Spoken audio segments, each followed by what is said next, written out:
that AJ Styles John Cena match not only delivered, but is somehow now my favorite match of theirs of all time, and most likely now a top 5 match contender for me of all time, bro. From the entrances, you know, in this match, let's even just start off from there. You know, we had Cena coming in kind of, you know, with his typical fare and getting the fancy introduction after his regular introduction. But then on his paper for AJ Styles, who came out in his original gear, by the way, is his OG TNA gear, you know, no gloves, the shorter like briefs, you know, and all the knee pads and stuff, like short haired styles, you know, I am. He came out like that in that gear, because, you know, he did make a point that 2026 will be his final year of wrestling. So now that him and Cena are finally meeting in this fated final bout for Cena's retirement tour, it is very symbolic that Mr. TNA is going up against Mr. WWE, which John Cena, in his own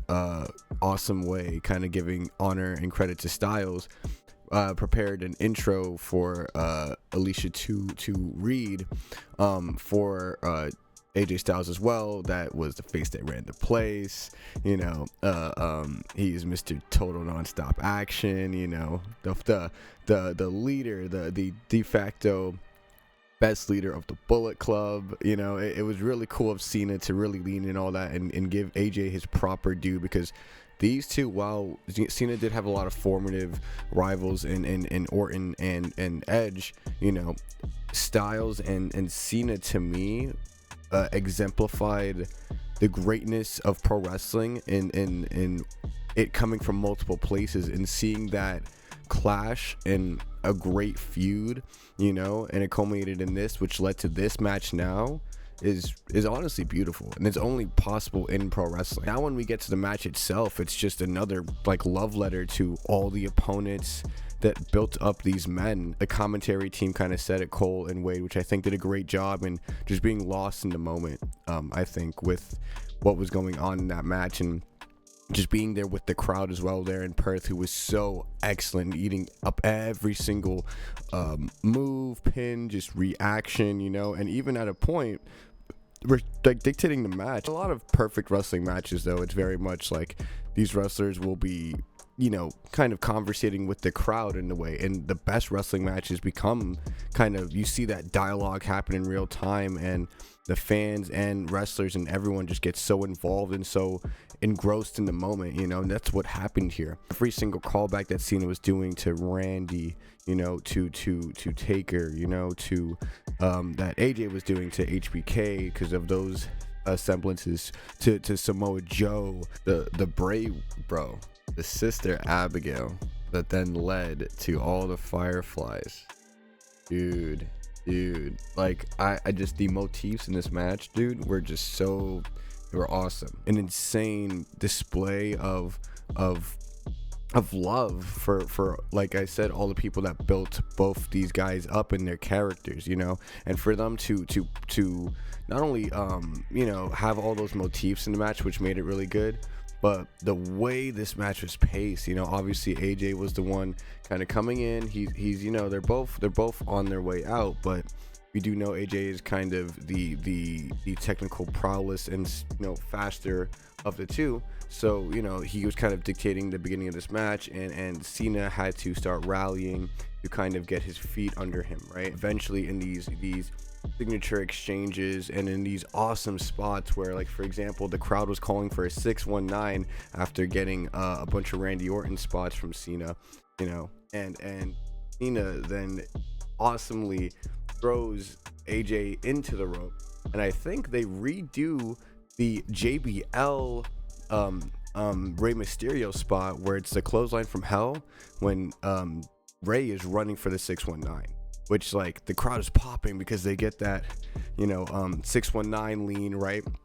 They think, oh, Cena's gonna run for it, and then AJ stops it, plays that perfect heel in the match, and just delivers like a crazy lariat like clothesline from hell, which is just an insane move. And it was just, the crowd was eating up every single thing. You know, there was the Orton DDT that Cena did into the RKO, and then when that didn't get the job done, you know, you saw Cena kind of smirk at the camera with a sinister smile and tap into one of his legend killer friends, you know, and going for the punt kick, you know, and then after going for the punt kick, what does AJ go for? A fireman's carry, kind of an AA, you can even say, to try to take him out, which was similar to, I want to say, I don't know if it was bragging rights or one of the 2009 Cena matches and how that finished.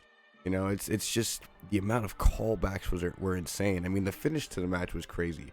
You had Cena take AJ off of I think it was off of a flip, and he did a roll through from the AA, which was a callback to their match at the Royal Rumble, right?